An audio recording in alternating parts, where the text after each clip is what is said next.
Thank you so much for that incredibly warm welcome, both from you and particularly from you, Estelle. It's fantastic to be here. And I'm really looking forward to both obviously sharing my work with you, but also to the discussion that comes afterwards. So.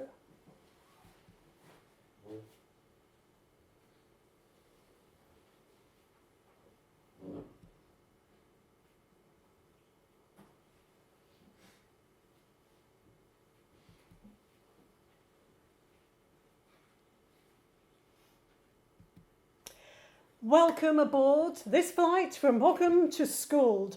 Your flying time is an estimated 1 hour and 40 minutes. This Airlander zero carbon emissions airship is proudly powered by green electricity and reused helium.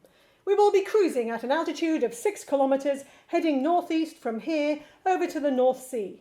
We expect to land on the island of Skuld in good visibility with a fair wind.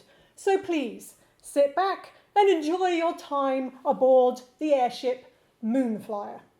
You will find your gazetteer, your guidebook to the island of Skuld, your destination, in the seat pocket in front of you. You settle back into your seat as the airship rises silent into a blue sky, and you open your gazetteer to the island of Skuld, the famous energy island in the middle of the North Sea. Page 2, Skuld Island 2050. Principles. Always green electricity.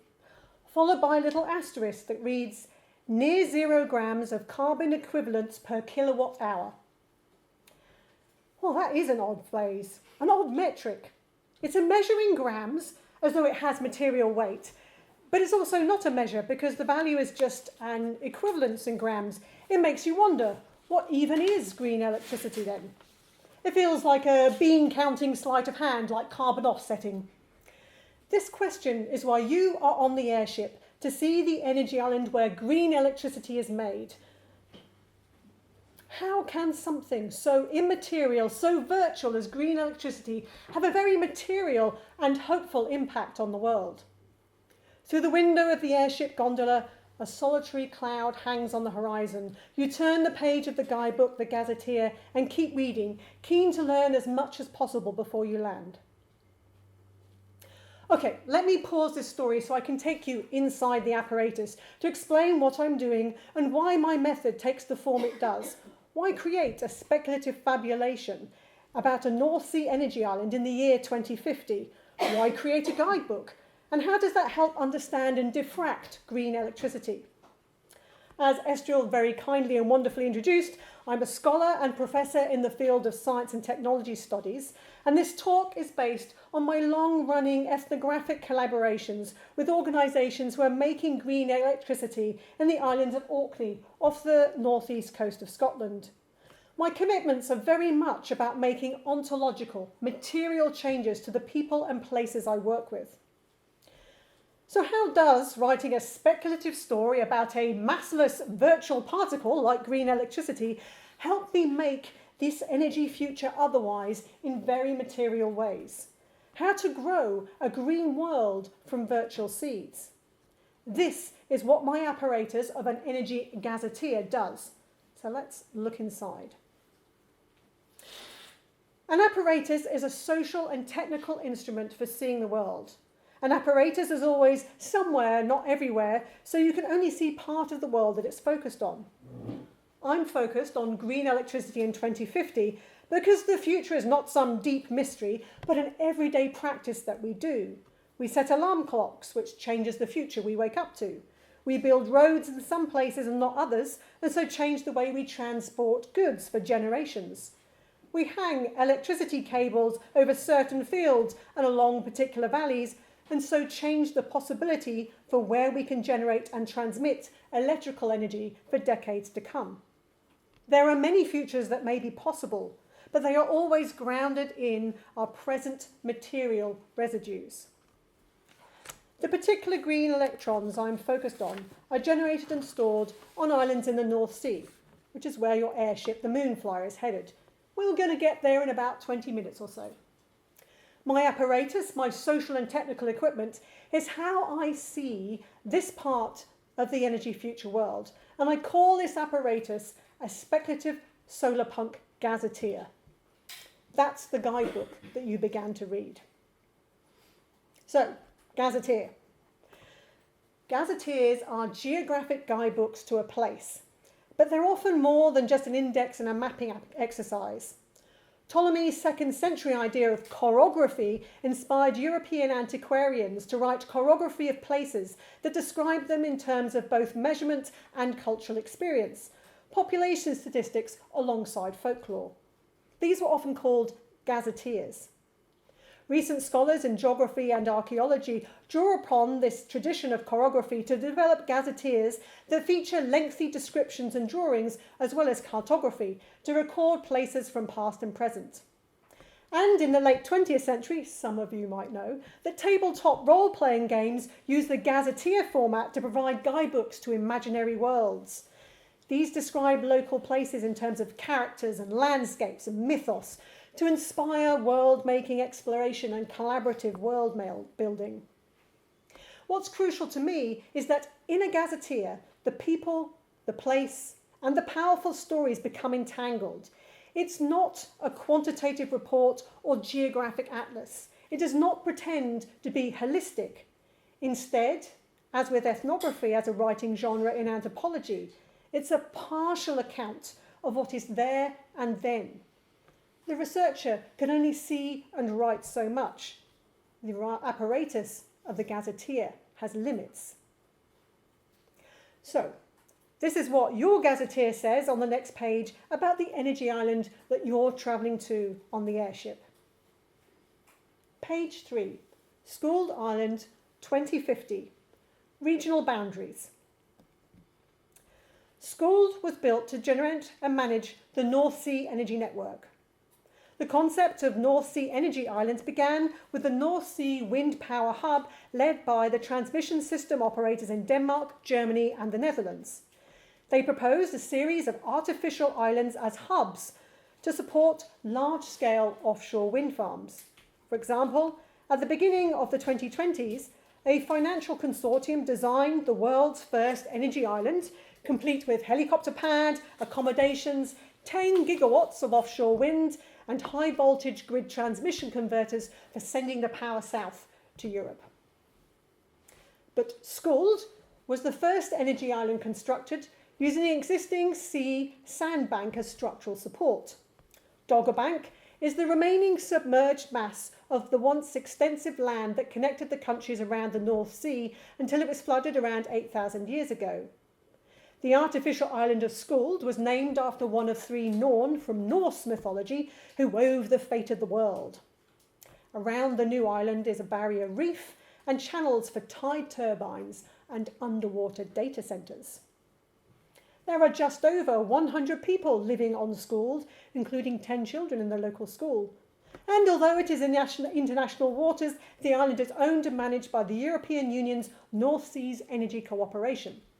Schooled has gained autonomy through its own energy company, an islands cooperative that manages its own internal energy system, including geodesic greenhouses for growing food. Locals on the island regard themselves as inheritors of a unique North Sea maritime and energy heritage that goes back to the Orkney Islands in Scotland. And along with other North Sea islands, their main issue is maintaining their coastal barriers in the face of sea level rise and constant storm damage. For many in Europe, perhaps you, Schooled is seen as a place that's an energy island for sustainable green energy making, inspiring places around the North Sea coast. So that text was an example of my apparatus, the speculative Solarpunk gazetteer.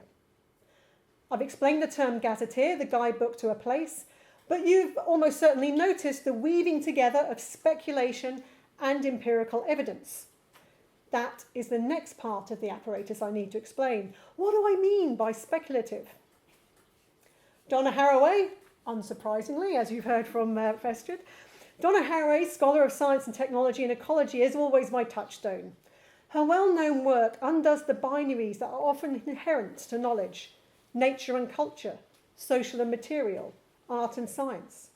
In particular, she has explored the inherent creative practice, the inspiration that goes alongside the empirical care in the construction of scientific knowledge.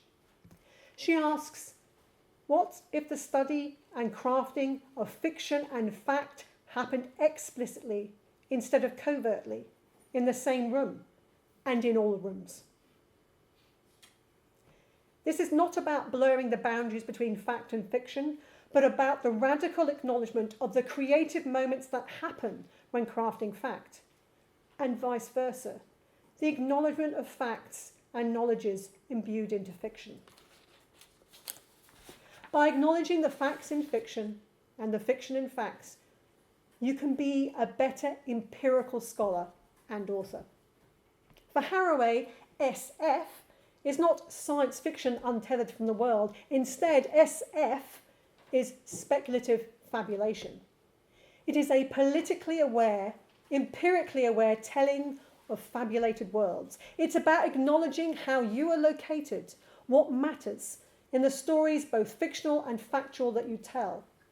As the late great novelist Ursula Le Guin said, science fiction, SF, properly conceived, is a way of trying to describe what is in fact going on, what people actually do and feel, how people relate to everything else in this vast sack, this belly of the universe. She has the best quotes. I am not writing a speculative gazetteer as an act of some indulgent imagination. I'm writing a speculative gazetteer because I'm trying to describe what is going on, which is the role of an ethnographer and social scientist. Speculative fabulation is the crafting of the empirical and the creative together with an explicit attention to the line between both. I'm not trying to hoodwink you. I'm not faking my evidence. It's right there on the screen. But I am working in the creative gap between facts to open up the possible, to make new worlds imaginable. Speculative fabulation is not about predicting the future nor dictating a future. It's about taking empirical evidence and running with it with clear intent. I'm using speculative fabulation because I need, and I think others need, more livable futures, a future in which I can not just survive but thrive together with others. I need livable green electricity, not just as a metric, but as an ontic particle that changes the world. For me, that is what good theoretical scholarship does. It makes other worlds thinkable and so doable. As Haraway's bumper sticker says, storytelling for earthly survival. So there you are, sitting in your seat on the Airlander zero carbon emissions airship, flying in a blue sky towards a North Sea energy island. The island is just coming into view. There, in amongst the white petals of the wind turbines, that bright shadow on the horizon. We're now about 10 minutes from landing. So, as I explained at the beginning of this journey, my speculative writing is not fiction, but based on my empirical fieldwork in the islands of Orkney, Scotland. So, let's start with the airship. The Airlander is an airship built by the Hybrid Air Vehicles Company, HAV or HAV, which had its first flight in 2016. In 2022, 2 years ago, the Orkney Municipal Council, along with a number of other regional organisations, announced it would be working with HAV to assess whether its airship could be used for zero carbon freight and passenger flights between the islands and mainland Scotland. So the airship is not fanciful fiction, but a possible future. Orkney is an archipelago of around 20 inhabited islands off the northeast coast of mainland Britain, population around 22,000. It generates about 120% of its electricity needs from its own wind turbines. And I've spent the last 15 years living and collaborating with the energy islands in Orkney, helping them to make their green electricity as both scholar and consultant. For the last several years, I've been consulting to the Island Centre for Net Zero, which aims for a just and equitable energy transition for Orkney and all Scottish islands, so they reach zero carbon emissions by 2045. And green transport is a cornerstone of this. The island's main carbon emissions are from the lifeline ferry and flights that keep the islands alive and connected. And the islands generate an excess of green energy from their wind turbines. Now this at present is exported south, generating revenue from the islands. So they basically generate lots of wind energy and they sell it to the grid. But a great deal of the time, it's very windy in Orkney if you haven't been. A great deal of the time there's too much excess electricity from these very pervasive North Sea winds. The island's smart grid can't cope, and what it does to protect the grid is switch off the island's wind turbines as much as 40% of the time. So that much wind energy is lost, and that means that that revenue to the island is also lost. So in order to prevent that curtailment, as it's called, the islands have begun to turn their Orkney energy into green hydrogen, which they've been making since 2015. Green hydrogen-run ferries and airplanes are the next obvious step. There are at present 18 different hydrogen transport projects in the islands. I think that was a rough quote. I've just been checking the numbers. And these are led by and large by the European Marine Energy Centre, which is the world's longest running and largest on-grid wave and tide energy centre in the world. If you have a wave or tide energy converter and you want it to be certified for your national grid use, you test it in Orkney. The test site works with the local-owned wind turbines alongside their tide energy generators to take excess green electricity and use it to split water into hydrogen and oxygen. This hydrogen is then transported in canisters to various fuel cells, which turn it back into electricity when and where it's needed. One of the hydrogen fuel cells is part of a powertrain that can fuel an aircraft. The High Flyer project, what else are you going to call it, had its first commercial-grade hydrogen electric flight last year. So I really mean it as a serious and very material future when I seat you aboard a zero-carbon electric airship in 2050, when I call it Moonflyer because its green electricity is coming from the tides. You're heading to an energy island in the North Sea inspired by Orkney because it is inspiring, because it does open up what a green future can be. This is not an immaterial story. This is storytelling for earthly survival, storytelling for North Sea Islander survival. Page 4, Scald Island, 2050. Significant places. Scald is an artificial island about 10 kilometres long with archaeological roots that reach back to the Mesolithic. It rests upon remains of the Doggerland archipelago, those lost islands that fell like Atlantis 8,000 years ago, drowned by the great tsunami caused by the undersea Storegga slide off the coast of Norway. Scald Museum has a number of worked flints and animal bones that were found during the construction of the islands, and the museum tells the long story of Scald's maritime technology from fishing tools to the 7-metre-long tidal turbine blade from Orbital Marine Power, one of the world's first tide energy companies. And now Scald has a fleet of tide energy turbines and the channels between it and its neighbours. In Scald, what is most significant often lies beneath the water. Alongside the tide turbines, the islands are home to a number of underwater data centres, powered by the offshore wind farm and kept cool by the ever-flowing seawater. Wave turbines sit just outside the barrier reef, both growing black and green with kelp, limpets and bladderwrack seaweed. Over a narrow channel, you can also see bright grey discs of the hydrogen hub. These storage tanks are repurposed from a number of North Sea oil terminals when they closed down at the end of the fossil fuel era.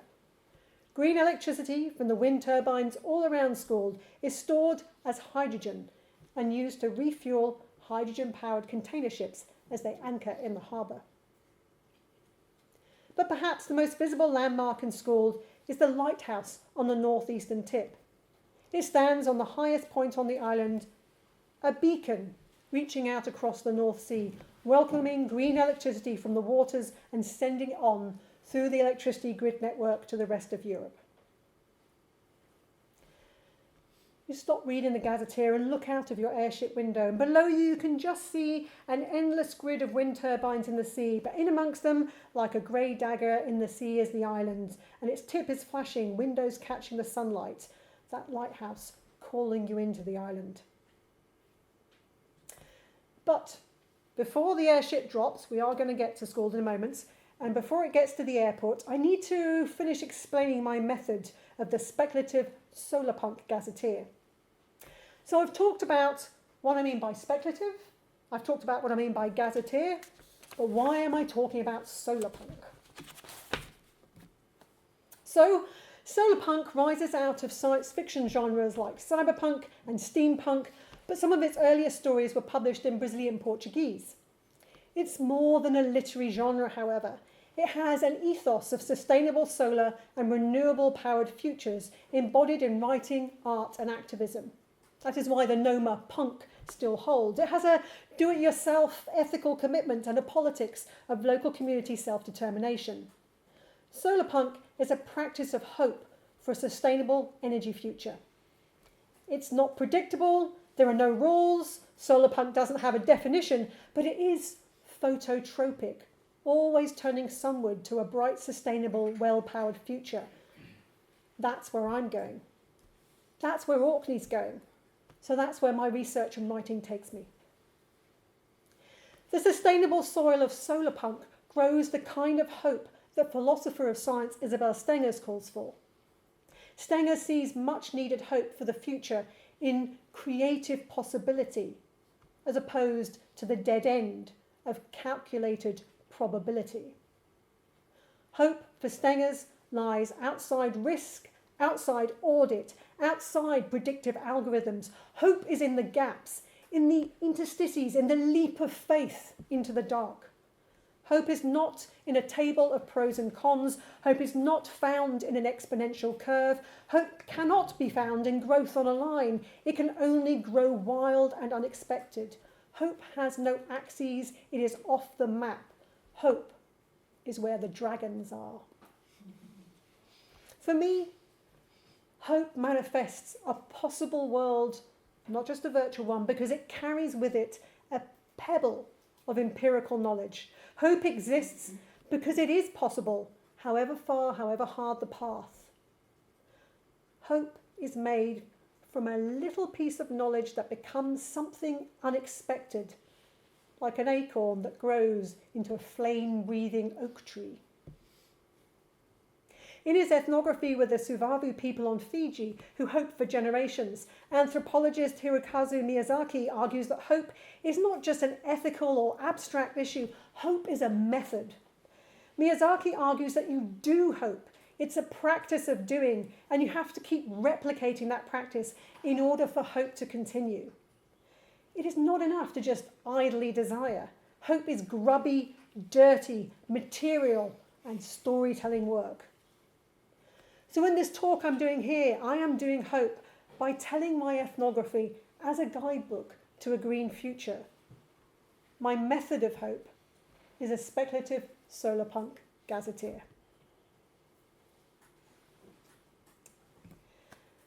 So through your airship window, you see the grey North Sea waves rolling into a concrete barrier reef around an island coastline. Spray booms into the sunlight.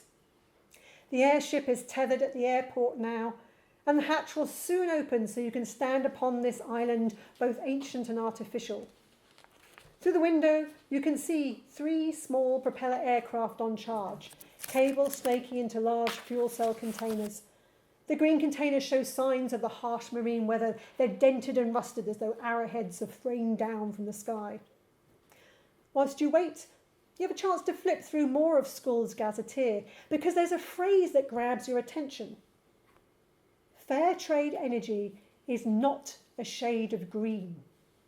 Well, that seems promising, given that you still don't understand green electricity, that strange non-measure of equivalence to grams of carbon per kilowatt hour. And you definitely don't understand how that virtual measure can be hopeful. So you start reading at the top of the page and keep going to the end. Page 16, Scald Island 2050, Events and Stories. fair trade energy. Skuld Energy, the cooperative that runs the flexible energy system in the islands, has led the way in developing a new fair trade energy mark. This is in direct response to net zero, which has reduced sustainable energy to an equivalence of grams of carbon per kilowatt hour. The island cooperation has been vocal in its commitment to making sure the islanders and its unique culture is sustainable, and continues despite its reliance on a carbon energy market, because to be sustainable is more than just net zero. Skuld was founded to manage and maintain the North Sea offshore wind farms and to act as an electrical transmission hub for moving substantial green energy capacity between European countries. But the cooperative has now overtaken its transmission company. It's a visible example of self-determination and enduring resilience, and it shows what that can look like. The proposed Fair Trade Energy Certificate is not given for low carbon emissions, zero or otherwise, and it's not found on any carbon market, nor can it be traded independent of the grid. Instead, it is given for kilowatt hours of what Skuld calls permanent green electricity. Permanent green electricity has to be renewable and from local owned generators, providing not just a financial benefit to the place, but the electricity use must go towards increasing the resilience and the permanence of the community. Fair trade energy is not a shade of green. The certificates are backed by a standard that must be met. This fair trade energy can only be traded across grid connections and available capacity, spreading like a single green leviathan across national grids. So, for example, Skuld Energy, the cooperative, might have 5 megawatts of tide energy generated from its local tide-owned turbines. It can only trade that with organisations who have a grid connection to Skuld and who are drawing at least 5 megawatts of capacity. In this way, fair trade energy resists being used for greenwashing by distant organisations seeking to offset their triple bottom line. So ask for Charlie at Skuld if you have any interest in learning more. That's a lot, right? Something wild is growing from green electricity on Skuld, and this is what you're here for. So you turn the page, the next section, and keep reading. Hope this will soon become clear.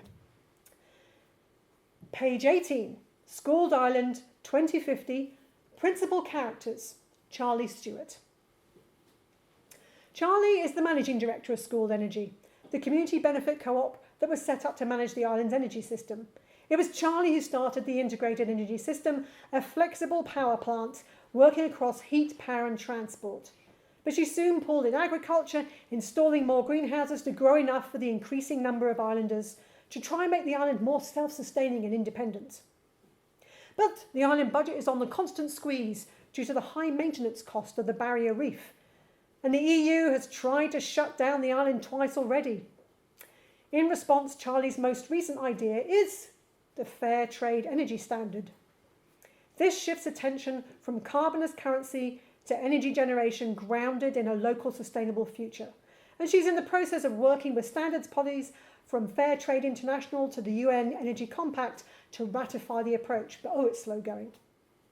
You can find Charlie on her electric bike, cycling the island, talking into a headset in 3 meetings at once, or drinking mint tea in the Geodesic Cafe, still talking, still in 3 meetings at once.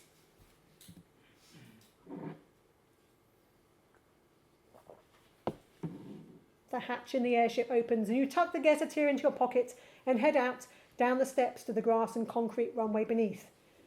You now stand on the artificial island of Skuld. With no engine noise, you can hear seagulls calling on the cool wind. The constant rumble is not from jet engines, but from the grinding of sea on the stone barrier reef.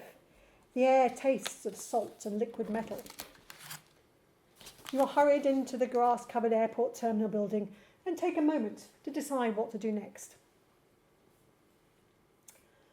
So, you've now heard all the pieces of my speculative Solarpunkt gazetteer. You know about the background to Skuld Island. You know a bit about the energy cooperative. You know a little bit about Fair Trade Energy Standard, although you're probably not quite clear how it works. But let's all put this together. So writing this gazetteer to school in 2050 is a method, as I've argued, an apparatus to explore a speculative solarpunk future about green electricity based on my fieldwork. Methods have results. As I've written this gazetteer, I've written about fair trade energy, but I didn't know about that standard until I started writing and wove my empirical and speculative material together. It's one outcome of the method, although I suspect there's going to be others as I keep writing and pull these together. Now, I could write a whole technical explanation about fair trade energy to give you the full empirical solid background of this concept based on my fieldwork and my decades working in both the tech sector and the energy sector. That would be a little bit dry. But from the gazetteer, we now know about Charlie, the managing director of School Energy, who's its advocate. So, given that you've now taken this journey to School, why don't we go and find her and ask her to explain the fair trade energy certificates in a more palatable conversational style. So, you grab an electric bike, zip up your coat against the chill. If you were smart, you brought a hat. If you've ever been to a North Sea energy island, you bring a hat. And you head on down the single main road along the length of the island. The red beacon of the lighthouse is calling you forward, past the container ships that are charging in port, past the collection of masts and antenna, and past the low-lying housing, and on to bubbles of geodesic greenhouses spreading like foam across the island. The map on the e-bike takes you sweeping around their panels, triangles reflecting, and you're heading to the Bucky, the cafe on the island. You enter a sweet-smelling greenhouse filled with plants and worn tables. Charlie is easy to spot, sitting at the back of the dome in amongst the yellow tomatoes, wearing an orange jumpsuit, but still managing to look executive sharp, almost regal. She clicks off a headset as you approach and stands tall. That's not me. Hand outstretched and grins a warm welcome. Well, hello. Welcome to School. Can I get you some tea? You settle into the table and enjoy the moist air, the smell of good soil on your tongue. So, fair trade energy. You leave the question for her open-ended. Charlie seems like a woman who can take a conversation where it needs to go. She smiles, brown eyes twinkling. This is a performance she has done before. She pulls out a notepad and pencil from her slim bag and opens up a clean sheet. She starts pulling up diagrams and she annotates them as she speaks. So, here on School, we are in the green energy business. We're part of the North Sea grid, a hub for clean power, a big part of the European grid network. You know our history, right? Yes, you did get that from reading the Gazetteer.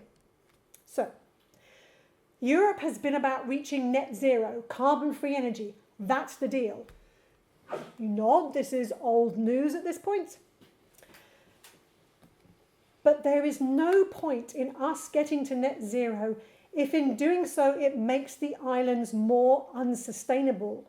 We need community sustainability and resilience in a net zero way. To be honest, you feel a little bit uneasy at her words, as though they are somehow sacrilegious. Is she really about to question net zero? It's been a cornerstone in the climate change mitigation plans for years. She holds your gaze. For islanders, not just us, net zero has to be about survival, not just individual survival, but cultural.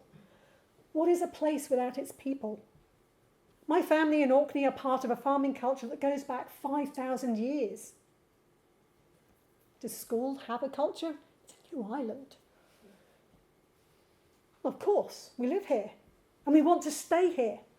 And then she taps her notepad, bringing your attention back to her screen. Carbon-free energy, green electricity, only solves one part of the problem, the technical part. It's missing the people, the place, the social part. We need sustainable energy in the larger sense of the word. It has to sustain people, sustain the place, as well as be low in greenhouse gas emissions. We need something more than just green electricity. Do you know how green electricity gets its colour? How it becomes green? A sudden question startles you.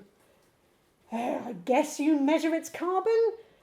From memory, it doesn't seem that complicated. I mean, green electricity is made from low carbon energy sources like wind and solar. Yeah, she replies, but electricity grid cables have a mix of energy in them, don't they? So, and she stabs her pencil at a point on the page, what about the amount of green electricity there?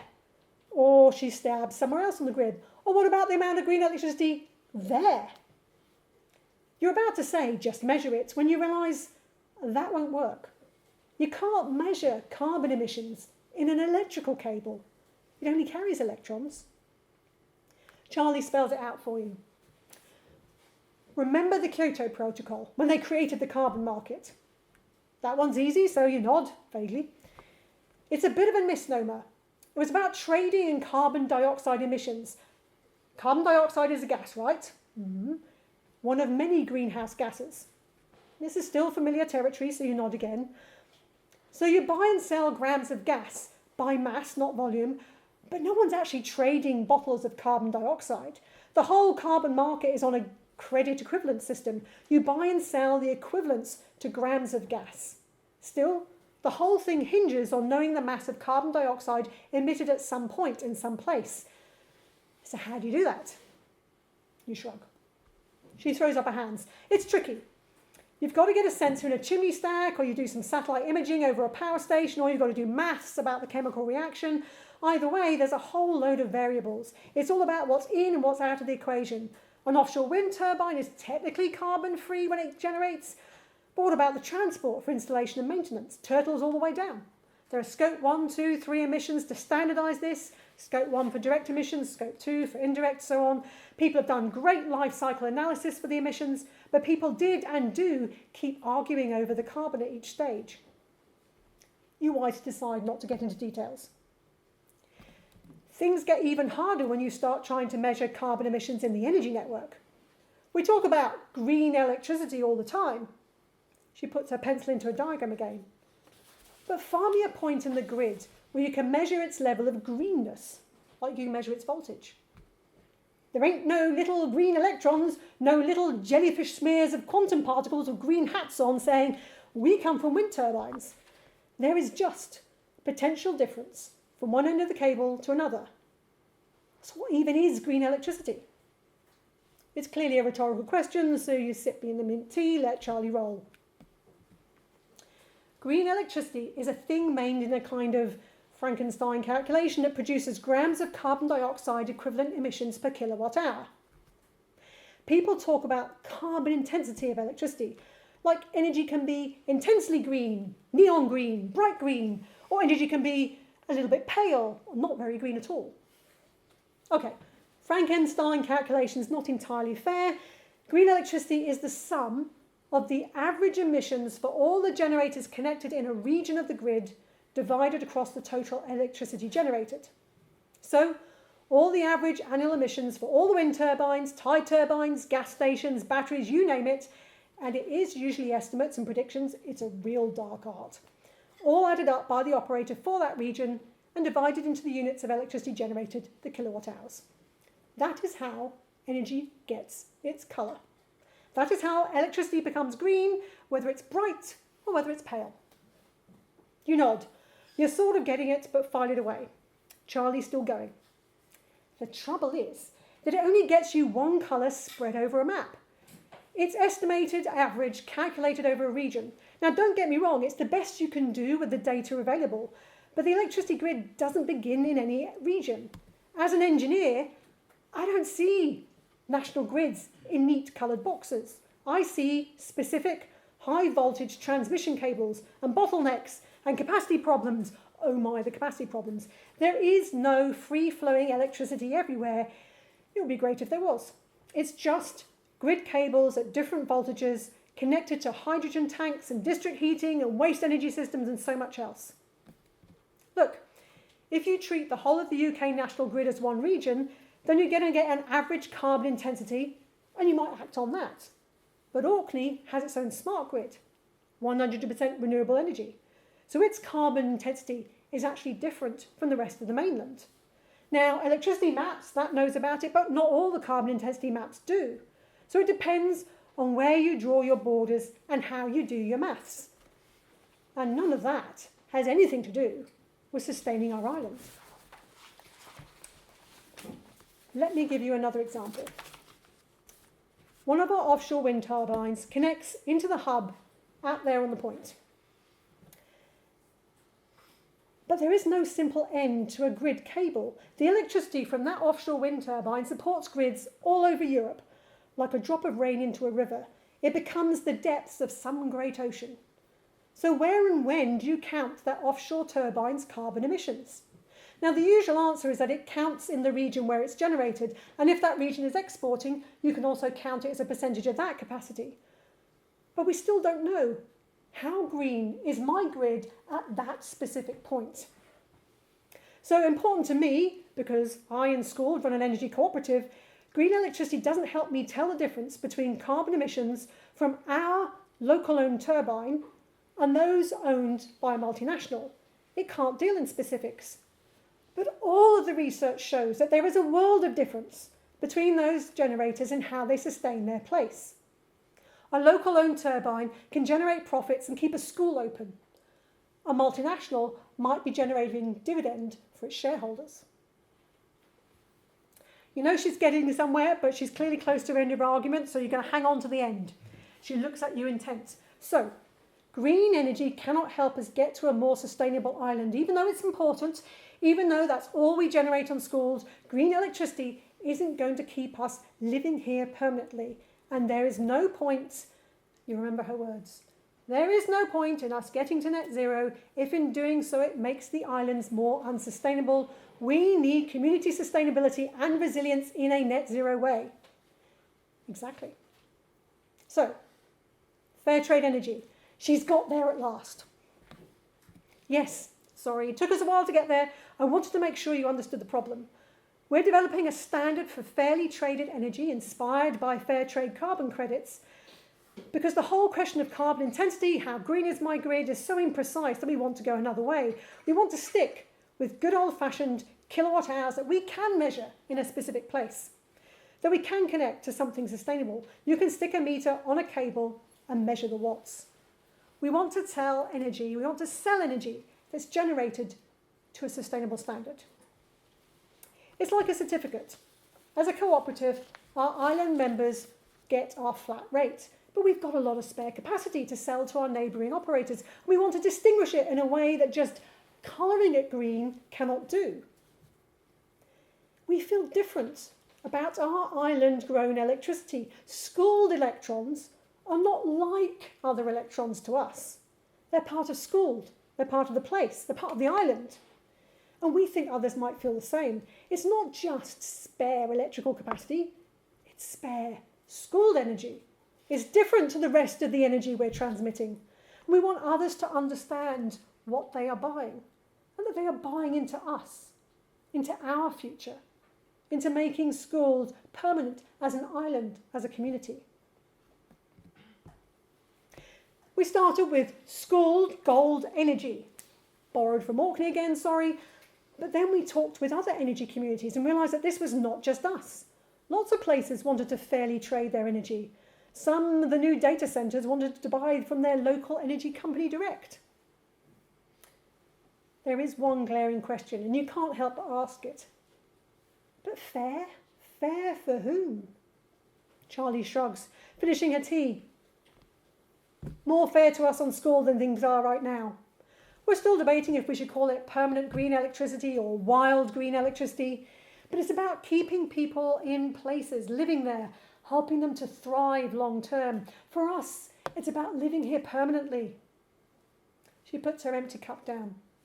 Yeah, but sure, it's not all happy families here unschooled. We're a small island community. You think people don't murmur behind my back? Of course they do. But we try and keep things as fair as we can. She seems relaxed about the issue. We're a cooperative. One member, one vote. Doesn't mean we always have consensus. She smiles at you, eyes glinting. Fair trade energy, permanent green electricity, they are either or. You can't be a little bit fair trade or a little bit permanent. She stands, zips up her orange jumpsuit, shoulders a bag, and they are portable. So take them with you. See what you can do with them. Maybe even join us. Drop me an email sometime. She waves at someone in the leafy shadows of the geodesic dome and is gone out into the blue, her electric bike taking off in a trail of soil and sand. Fair trade energy, permanent green electricity. These are my results so far of my method of hope. These are possible futures my speculative solarpunk gazetteer has generated. This particular guidebook has been written for a North Sea island in 2050 and is concerned with sustaining island living. My ideas are located in that particular empirical research, schooled as a world now growing from the virtual seeds of green electricity. But what might you grow? What world might you grow from your virtual seeds?